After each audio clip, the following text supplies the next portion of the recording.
all the Gentiles and all the world through the wrath of God. Yet he came, and that was the complete opposite of what Jesus did. He didn't come with fire and blowing brimstone and sulfur from his butt, devouring all his enemies. He didn't do that. And they were distressed over that. How can God hand us a Savior, us somebody as great and mighty and a miracle worker as you are, so loving and caring? You're like the only doctor the world has ever seen who could actually cure people from their diseases and sickness. Why would you be handed over and crucified? That's not of God. That's not what it's supposed to be about. Yet God has made it that way so that he may display his power through the broken, the weak, the rejected. Display his power through them. Same with in the days of Israel, walking through the wilderness for 40 years, go to the land of Canaan, tells all the men, sends a representative from each tribe into the land of Canaan, go spy it out. And they go spy it out, and they come back, and only 2 men, Joshua and Caleb, have a good report. Hey, yeah, we can take them down. We can take over that city. No problem. The Lord is with us. And then all the others came back and say, whoa, we're just tiny little grasshoppers in their eyes. These people are giants. They're huge. They will devour us.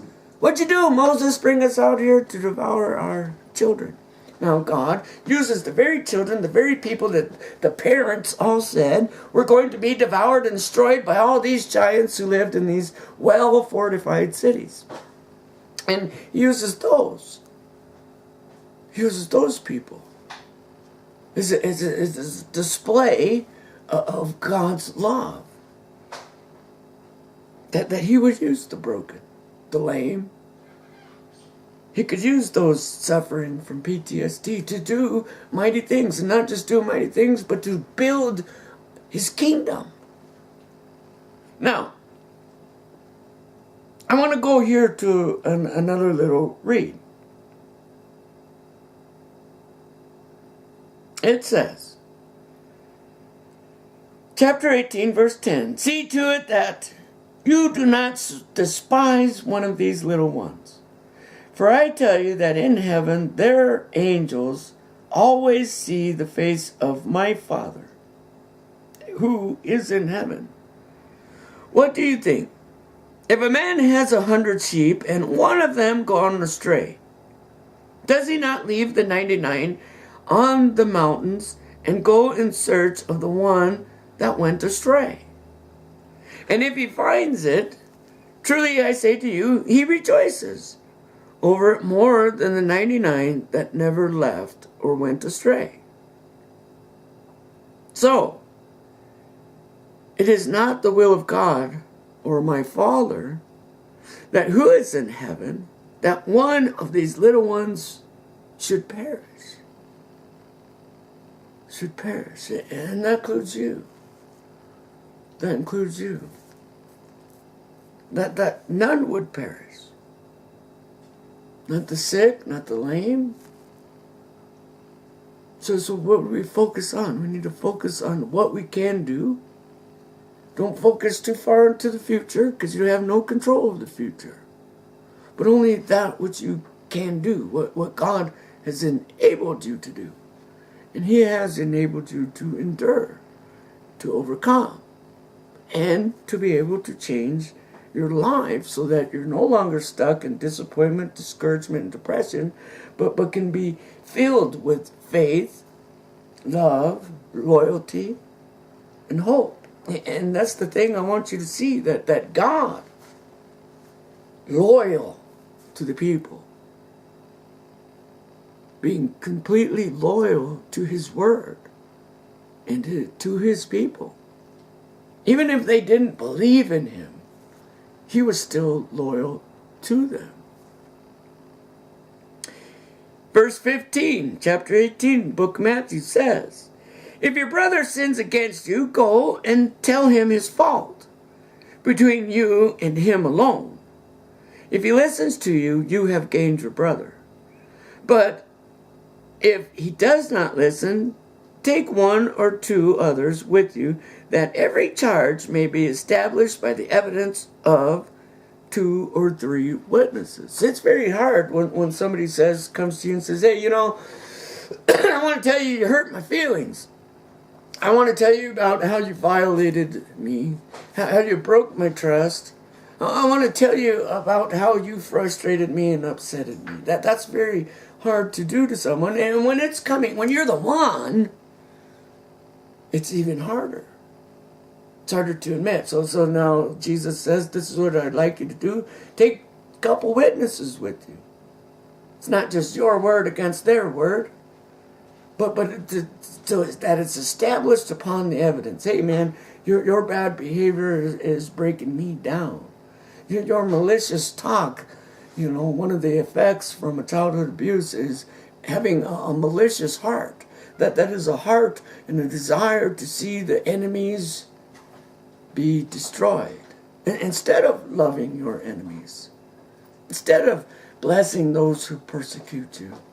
No, I'm going to be just like those who persecuted me, and I'm going to persecute them back. Right? Those are the opposites of the teachings of God. And what if somebody comes to you and says, hey, you're a jerk? That's tough, right? Now what if they won't listen? So what are we talking about here? Forgiveness. Forgiveness. One of the problems with PTSD is whatever traumatic event happened in our life that happened in the past, I can't forgive it. And in fact, not only can I not forgive it, anytime something new happens in my life that reminds me of that place where I can't forgive, I'm upset and I'm angry and I want to attack that thing. And that's unforgiveness. Unforgiveness gives us the want or the desire to seek out revenge. Revenge is not of God. Revenge is unforgiveness. And so if I can't forgive my past or my past abusers or these things, it carries along with you. And it may not be a problem until something triggers you to remember that past event. So may I ask why you still carrying on about it? Because it's got to be if you haven't let it go. Forgiven. That's the thing. Is if we're not living in the moment, and we're always going back to comparing our lives of today from what happened to our past, it's unforgiven. And we've got to move forward. And the only way to move forward, as he says, if it doesn't work between 2 or more witnesses, one of the hardest things as a victim of abuse is to go to your abuser and say to your abuser, you violated me, you hurt me, you did all these things to me, and it had an effect on my life, and it changed my life, and it crippled me in some of the areas of my life. It's tough to go to say to that person, to say, this is what you did to me, and now I want to forgive you for those things. That's tough. That's tough. They don't listen to that. They don't listen to that. Go and tell it to the church. And the word church is to the assembly, a great assembly of many people. So sometimes if our concerns may be our loved one or spouse has drugs or alcohol problems, we create an intervention. I mean, if you really love this person, and sometimes the person that you gotta love the most is yourself, the person in the midst of it who is trying to rectify whatever abuse or problems that come along. All right?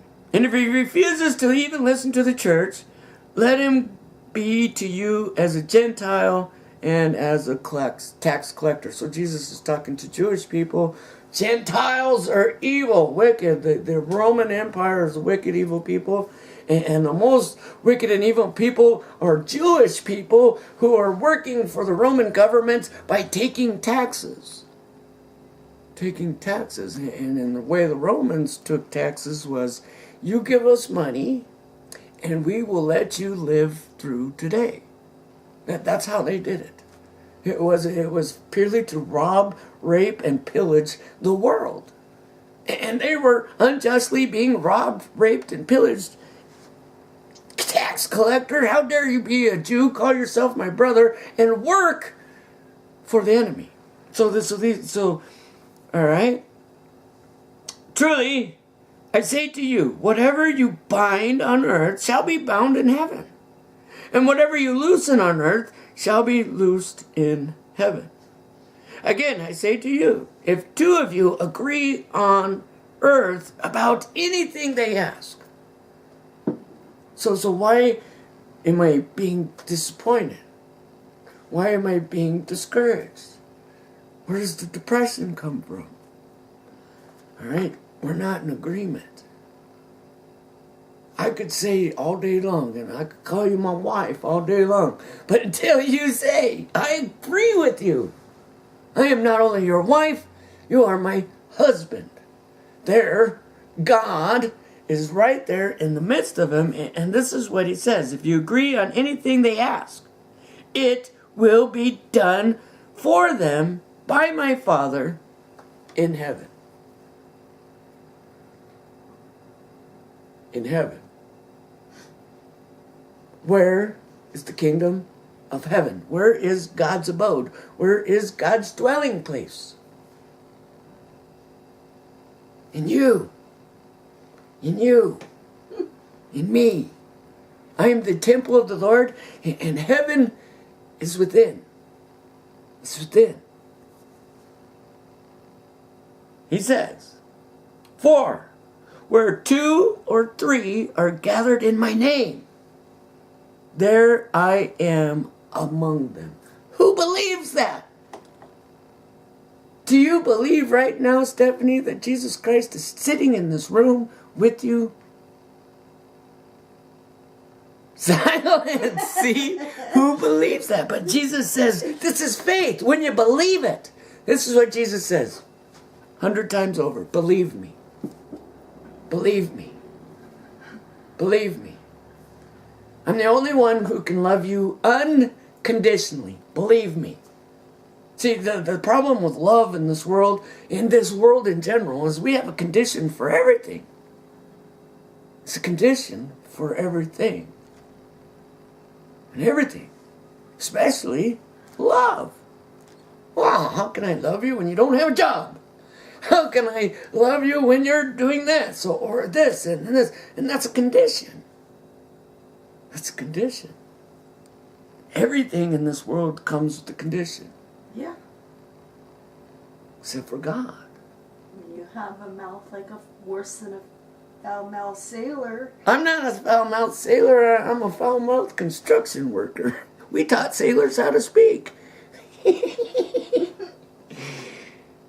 And that's the thing.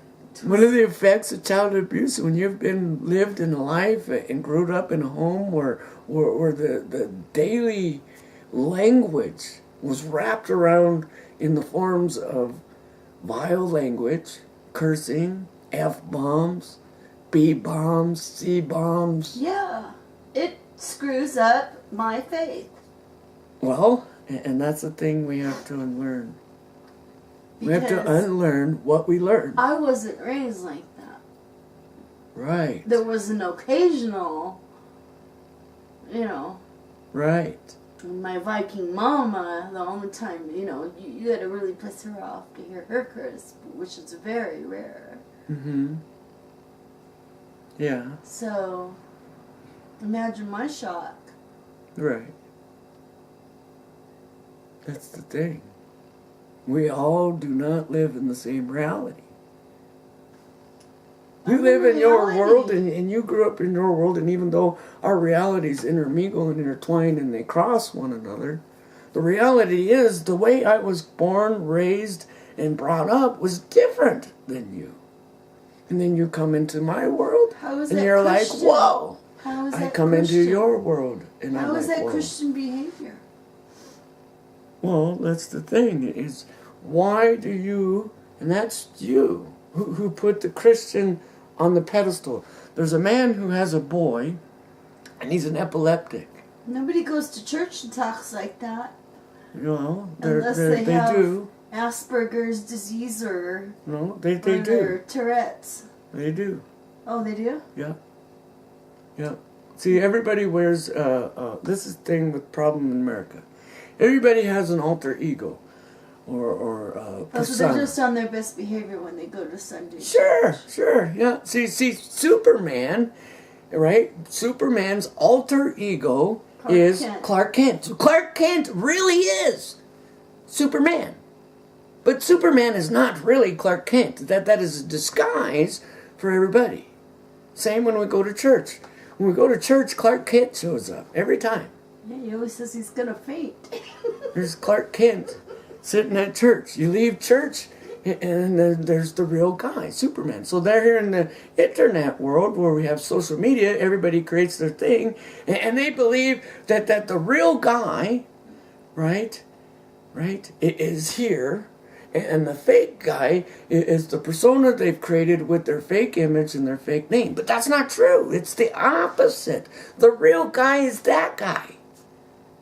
The real guy is that guy, because now you're not afraid to be yourself. See, before I had the mask, right? When I'm using my own face and my own name and my own integrity and my own character is subject to your opinions, to your judgments, I put on the mask. I go to church and I have the best behavior you ever seen in the world. But then when I leave that church, I could be myself. Yeah, but when you're calling other people names, Yeah. and if you grew up in that kind of environment, I never call other people names, though. that's I may abuse. talk under my own breath, you know, like I know. well, somebody's driving down the road But and they're you're- cutting people off, and you're like, oh, what a dumb, you know. Oh, I know. I've been there. But I've never actually called people names. I restrain myself. I may speak to myself in ways that I wished I could call them, but in the end, I restrain myself, What and I about don't you do and it. upbringing and you being called names? Yeah, that's the thing. That's why it doesn't have the weight or the value it has for you. I grew up that way. You didn't grow up that way. So it does have weight and value for you. But for me, it doesn't. Now we got to learn how to live with one another. I wash my hands and I say, you know what? Calling women C word is not good. Even if I never called that woman a bad word, you know who hears it? You do. My spouse hears it, and then my spouse says, well, if he says that about her, surely he says that about me. That's an assumption and not always true. Usually most men, including me, put wifey on such a high pedestal. There's all these women, and then there's you. And you are way up here. Oh, am I? Yeah. Am I up there? Now, let us finish Is with our heaven up small there? read here. Let us finish. He says, all right, chapters 18, verse 21, book of Matthew. Then Peter came up and said to him, Lord, how often will my brother sin against me? And if I forgive him, as many as 7 times, right? So Peter's asking Jesus, when do I get out of this forgiveness business? Because surely when he comes to me and sins against me on the 7th time, I get to write him off, right? On the 7th time, he comes and sins against me, violates me, makes me angry. That time right there, on the 8th time, you are no longer my brother, and I no longer am bound to forgiving you, right? That's the question. Jesus said to him, I do not say to you 7 times, but 77 times. In some other translations or Mark or wherever it is, we'll say 7 times 77 times, right? And all day, every day. So what if your brother came to you and sinned against you 7 times, 77 times a day, 449 times today? What if I did that to you today? And Jesus says, forgive them every time. Therefore, the kingdom of heaven may be compared to a king who wishes to settle accounts with his servants. When he began to settle, one brought to him who owed him 10,000 talents, and since he could not pay, his master ordered him to be sold, and his wife, and his children, and all that he had, and payment to be made. So the servant fell on his knees, imploring him, have patience with me, and I will pay you everything. And out of the pity for him, the master of that servant released him and forgave him the debt. You don't have to pay me monthly payments. You don't have to pay me not a red cent. Forgive the debt. We'll see. But when that servant went out, he found his fellow servants who owed him 100 denarii and seized him and began to choke him, saying, pay me what you owe me. So his fellow servant fell down and pleaded with him, have patience with me and I will pay you. Now, what is hypocrisy? I hold you to a higher standard than me. All right? I go and do one thing, practice one thing. I go to the master and say exactly what you said. Have patience with me, and I will repay you. Difference is this. He refused and went and put him into prison until he should pay back the debt. When his fellow servants saw what had taken place,